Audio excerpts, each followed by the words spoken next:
Kanchipuram Vakula silks నాణ్యత మా ప్రాధాన్యత. మదీనాగూడ, మియాపూర్, హైదరాబాద్ లో త్వరలో శుభారంభం. పండగ పూట తూర్పుగోదావరి జిల్లాలో తీవ్ర విషాద ఘటన చోటు చేసుకుంది. మహాశివరాత్రి పర్వదినం సందర్భంగా పుణ్యస్నానాల కోసం దిగినటువంటి 5 యువకులు తూర్పుగోదావరి జిల్లా తాళ్లపూడి మండలంలోని తాటిపూడి గోదావరిలో పుణ్యస్నానానికని దిగి వెళ్ళి గల్లంతయ్యారు. మొత్తం ఈ సంఘటన తెలియగానే కుటుంబ సభ్యుల రోదనతో ఆ ప్రాంతమంతా తీవ్ర విషాదకరంగా మారిపోయింది. శివయ్య మా బిడ్డల్ని కాపాడు అంటూ ఆ తల్లిదండ్రులు చేసినటువంటి కన్నీటి రోదన ప్రతి ఒక్కరి కంట కన్నీరు తెప్పించింది. అంతలోనే విషాదమైన ఘటన చోటు చేసుకుంది. అప్పటి వరకు శివరాత్రి కాబట్టి ఇక్కడ మనం పుణ్యస్నానాలు చేయాలన్న ఆలోచనతో 5 యువకులు కూడా గోదావరిలో దిగడం. అయితే ఎప్పుడు కూడా నీటి ప్రవాహంతో చాలా జాగ్రత్తగా ఉండాలని ఎప్పటికప్పుడు మత్స్యకారులు అలాగే నిపుణులు కూడా హెచ్చరిస్తూ ఉంటారు. మనం చూసినంత ఫ్లాట్గా వాటర్ ఫ్లోటింగ్ అనేది ఉండదు. వీళ్ళు కూడా ఏదో మనం స్నానం చేసి వచ్చేద్దాము అన్న ఆలోచనతో, అది కూడా పండగ పూట పుణ్యస్నానం చేయటం చాలా మంచిది అనే ఆలోచనతో వెళ్ళారు. కానీ అక్కడ ఉన్నటువంటి లోతును గమనించుకోలేకపోయారు. ఆ లోతులో వాళ్ళు కూరుకుపోవడంతో ఒక్కసారిగా 5 యువకులు కూడా గల్లంతైపోయారు. ఈ 5 యువకుల పేర్లు కూడా చూస్తే మనం తిరుమల శెట్టి పవన్, అలాగే పడాల దుర్గాప్రసాద్, పడాల సాయి, ఇంకా అనిశెట్టి పవన్, గర్రే ఆకాష్, ఈ 5 యువకులు కూడా ఒక్కసారిగా గోదావరిలో గల్లంతవటంతో మొత్తం తూర్పుగోదావరి జిల్లా యంత్రాంగం అంతా కూడా అలర్ట్ అయింది. జిల్లా ఎస్పీ కావచ్చు, కలెక్టర్ కావచ్చు సంఘటనా స్థలానికి చేరుకున్నారు. సహాయక చర్యలు వేగవంతంగా చేశారు. అప్పటికే గజ ఈతగాళ్లు కావచ్చు, లేకపోతే అక్కడున్నటువంటి మత్స్యకారులు కొంతమంది వాళ్ళంతా కూడా గాలింపు చర్యలు చేసిన క్రమంలోనే గంటల వ్యవధిలో ఈ యువకులు ఎవరైతే గల్లంతయ్యారో ఒక్కొక్కరి మృతదేహాలు బయటకు వస్తుంటే మొత్తం ఆ ప్రాంతం అంతా తీవ్రమైనటువంటి విషాదకరంగా మారిపోయింది. గగ్గోలు పెడుతూ ఏడుస్తూ, శివయ్య మా బిడ్డల్ని కాపాడాల్సింది నువ్వు, ఇట్లా ఎందుకు అయింది, మా బిడ్డలు మాకు దూరం అయిపోయారు అంటూ గుండెలు అవిసేలా రోధించిన తీరు ప్రతి ఒక్కరి గుండెలు కదిలించిందని చెప్పొచ్చు. ఇక్కడ మనం చూడొచ్చు, గంటల వ్యవధిలో ఒక్కొక్క యువకుడి యొక్క మృతదేహం లభ్యమవుతూ ఉండటంతో ఇంకా ప్రాంతం అంతా కూడా ఒక్కసారిగా తీవ్రమైనటువంటి విషాదంలో మునిగిపోయింది. ఇంకా ఆ 5 మృతదేహాలను కూడా ఏదైతే ఈ ఘటనలో మునిగిపోయినటువంటి గల్లంతయ్యి ఆఖరికి ప్రాణాలు పోగొట్టుకున్నటువంటి యువకుల మృతదేహాలను కొవ్వూరు ప్రభుత్వ ఆసుపత్రికి పోస్ట్ మార్టం నిమిత్తం కూడా తరలించడం జరిగింది. ఒక్కసారిగా ఈ ఘటన మాత్రం తీవ్ర విషాదకరంగా మారిందని చెప్పొచ్చు. మీకు తెలుసు, చాలా చోట్ల సముద్ర స్నానానికి దిగి ఈతకని వెళ్ళి, లేకపోతే సరదాగా చెరువులో దిగి స్నానం చేద్దామని అనుకునేటటువంటి స్నేహితులు 2గా 3గా వెళ్ళటం, ఒక్కొక్క సందర్భంలో 5 ప్రాణాలు పోగొట్టుకున్న పరిస్థితులు కూడా మనం చూస్తున్నాం.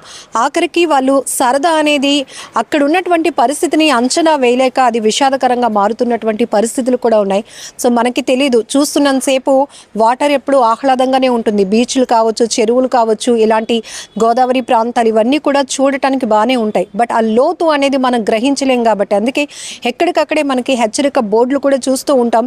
ఈ చోట ఇక్కడ ఎక్కువగా లోతు ఉంటుంది, ఇక్కడ స్నానానికి దిగటం నిషేధం అనే బోర్డులు, హెచ్చరిక బోర్డులు కూడా మనం చూస్తూ ఉంటాం. కానీ ఏమవ్వదులే, కాసేపే కదా, అట్లా అంత దూరం మనం వెళ్ళాం, కాసేపు అలా నీళ్ళల్లో తడిచి లేకపోతే స్నానం చేసి వెంటనే వచ్చేద్దామని మన ఆలోచనతో వెళ్తాం. కానీ అక్కడికి వెళ్ళిన తర్వాత ఆ వాటర్కి మనం కమిట్ అయిపోతూ ఉంటాం, కనెక్ట్ అయిపోతూ ఉంటాం.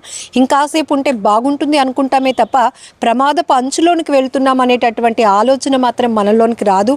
చాలామంది ఇలాంటి అనాలోచితంగా ముందుకు వెళ్ళి ఇంకా ప్రమాదంలోనికి తమ ప్రాణాలు పోగొట్టుకుంటున్నారు. ఇక్కడ కూడా ఈవెన్ వాళ్ళ బంధువులు అందరూ ఉన్నారు.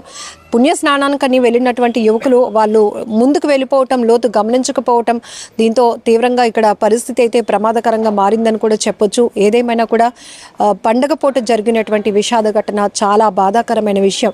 చాలా సందర్భాల్లో మత్స్యకారులు కూడా హెచ్చరిస్తూ ఉన్నారు, మేమే ఎందుకంటే సముద్రం పైన అలాగే ఈ నేలలో అలవాటు పడ్డ మాకే దినదినగండంగా ఉంటుంది. మేము కూడా కొన్ని సందర్భాల్లో అంచనా వేయలేము. రిప్ కరెంటు కూడా పాస్ అవుతూ ఉంటుంది బీచ్ తీర ప్రాంతాల్లో. అవన్నీ జనరల్ పబ్లిక్కి తెలియక చాలా చోట్ల తరకించి మరి అంటే చెప్పిన లోపలికి వెళ్ళొద్దు, మేము మునిగిపోయే ప్రమాదం ఉందని వారించినా హెచ్చరించినా కూడా పెడచెవిని పెట్టి వెళ్తూ ఉంటారు చాలామంది.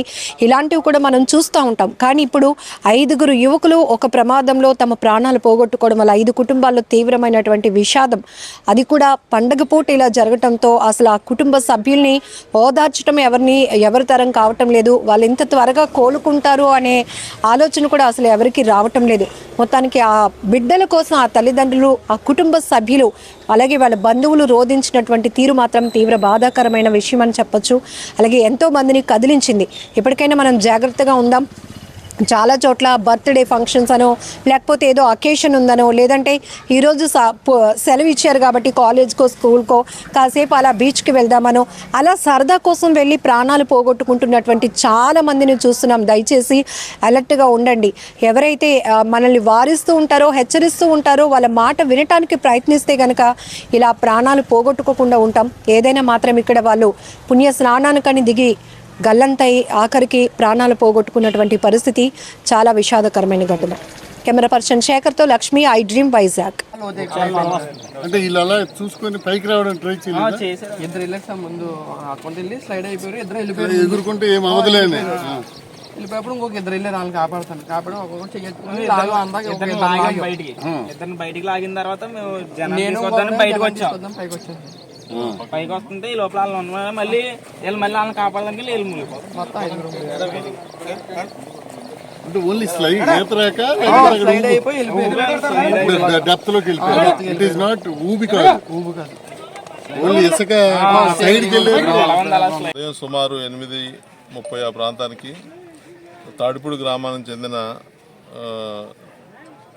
స్టూడెంట్స్, అదేవిధంగా వాళ్ళ ఫ్రెండ్స్ కొంతమంది 12 మంది ఈ గోదావరిలో స్నానం చేద్దామని చెప్పి ఇక్కడికి బయలుదేరి వచ్చారు. వాళ్ళ ఉద్దేశం ఏంటంటే ఇక్కడ స్నానం చేసిన తర్వాత ప్రక్కిలంకి వెళ్ళి అక్కడ దైవ దర్శనం చేసుకోవాలి, శివాలయానికి వెళ్ళాలని ఉద్దేశం చొప్పున వాళ్ళు వచ్చారు. అందరూ లోపలికి వెళ్ళారు. లోపలికి సుమారు ఒక 200 మీటర్ల వరకు వెళ్ళిన తర్వాత వాళ్ళకి సడన్గా లోతు తగిలింది.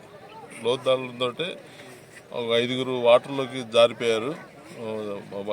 స్లాంట్గా ఉంది, అది లోపలికి లాగేసింది. జారిన నుంచున్న ప్లేస్ జారిపోయి లోపలికి వెళ్ళిపోయారు. మిగిలిన 7గురు బయటికి చేరారు. ఈలోగా బయటకు వచ్చిన వాళ్ళు ఫోన్ చేసి అందరికి తెలియజేస్తే మేము, రెవెన్యూ వాళ్ళు, అదేవిధంగా ఫైరు, ఎస్డిఆర్ఎఫ్ కూడా వచ్చింది.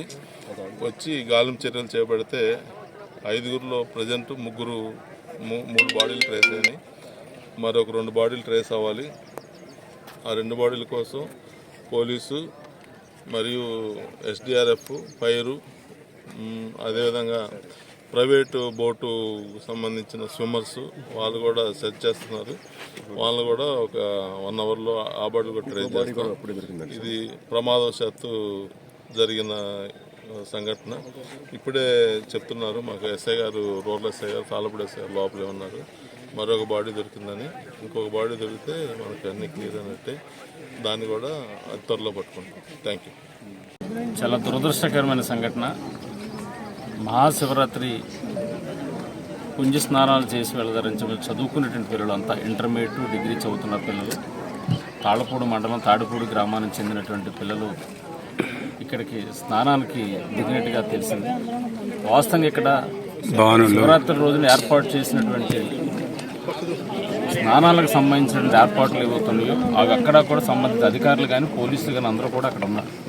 కానీ ఈ ప్లేస్లో స్నానానికి అనుమతించలేదు. కానీ పిల్లలు, లోకల్గా ఉన్నటువంటి పిల్లలు గోదావరి పట్టినాయి కదా, పెద్ద ఇబ్బంది ఉండదు అనుకున్నారు. ఏమనుకున్నారు పాపం తెలియదు. దాదాపుగా 12 మంది పిల్లలు స్నానానికి దిగడం జరిగింది. దాంతో ఒక 7 పిల్లలు బయటకు రాగలిగారు. ఒక 5 పిల్లలు ఆ ఊబులో ఇసుక గోదావరికి సంబంధించినటువంటి లోతు ఎంత ఉందో తెలియక స్నానానికి వెళ్ళిన పిల్లలంతా కూడా ఈరోజు అంతా కూడా ముచ్చిపోకపోవడం చాలా బాధాకరమైనటువంటి సంఘటన. ఇది ఎవరు కూడా ఆ పిల్లల యొక్క లేనటువంటి లోటు వాళ్ళ తల్లిదండ్రులకు కానీ, బంధువులకు కానీ, గ్రామాలకు కానీ ఎవరు కూడా తీర్చలేనటువంటి బాధ. ఖచ్చితంగా ప్రభుత్వం వారి కుటుంబాలని, వారిని ఏ విధంగా ఆదుకోవాలి. ఇప్పటికే ఆల్రెడీ నేను ముఖ్యమంత్రి గారికి, సంబంధిత అందరికీ కూడా ఇంటిమేషన్ ఇచ్చాం. కలెక్టర్ గారు, ఆర్డీఓ గారు, డిఎస్పీ గారు, సంబంధిత పోలీసులు, ఇతర యంత్రాంగం, హాస్పిటల్కి సంబంధించిన అందరూ వచ్చారు. అంబులెన్స్ కానీ ఉన్నట్టు రప్పించాం. బాడీలను కూడా వెలికి తీస్తున్న పరిస్థితి, కొన్ని దొరిక ఇంకా కొన్ని దొరకవలసింది. బాడీలను కూడా వెలికి తీస్తూ ఉన్నాం. ఖచ్చితంగా ఇటు రాజమండ్రి నుంచి ఎన్డీఆర్ఎఫ్, విజయవాడ నుంచి కూడా మరొక బృందాన్ని కూడా చెప్పాం. వారు కూడా వస్తూ ఉన్నారు. బయలుదేరి రాజమండ్రి నుంచి వచ్చిన బృందం గాలిస్తే ఇప్పటికి ఒక 3 బాడీలు ట్రేస్ అవుట్ ఉంది. ఇంకో 2 బాడీలు ట్రేస్ అవుట్ అవ్వాల్సి ఉంది. దాన్ని కూడా ఇతర సంబంధించినటువంటి సిబ్బంది అంతా కూడా తీసుకొచ్చి ఫైర్ కానీ అన్నీ కూడా పెట్టి ఇక్కడ దగ్గరుండి స్వయంగానే కూడా బాడీలు వెతికి తీసేటువంటి కార్యక్రమంలో సంబంధిత అధికారులు, పోలీసులు కానీ, రెవెన్యూ కానీ, ఆల్ డిపార్ట్మెంట్, మెడికల్ డిపార్ట్మెంట్ సంబంధించి కానీ అందరూ కూడా ఉన్నారు. ఖచ్చితంగా ఆ బాడీలు కూడా తీసే వరకు కూడా ఉండి ఖచ్చితంగా వాటిని వారి తల్లిదండ్రులకి పోస్ట్ మార్టం చేసి మీద అప్పగించి ప్రభుత్వం వారిని ఏ విధంగా కుటుంబాలను ఆదుకోవాలో ఆ విధంగా ఆదుకునే బాధ్యత ఎన్డీఏ కుటుంబం తీసుకుంటాం. స్థానిక శాసనసభ్యులుగా నేను కానీ, కలెక్టర్ గారు కానీ అందరూ కూడా ఇక్కడే ఉన్నారు. వారి కుటుంబాన్ని ఖచ్చితంగా ఆదుకునేటువంటి బాధ్యత తీసుకుంటామని చెప్పి తెలియజేస్తే ఇటువంటి జనకులు జరగడం ఒక దురదృష్టకరం. వారికి, వారి కుటుంబ సభ్యులందరూ కూడా నా యొక్క సంతాపాన్ని సందర్భంగా తెలియజేస్తూ వారు మనోధైర్యంతో ఉండాలని చెప్పని కూడా వారిని కోరుకుంటూ ప్రభుత్వం అన్ని రకాలుగా కూడా ఆదుకుంటామని చెప్పిన సందర్భంగా తెలియజేస్తాం.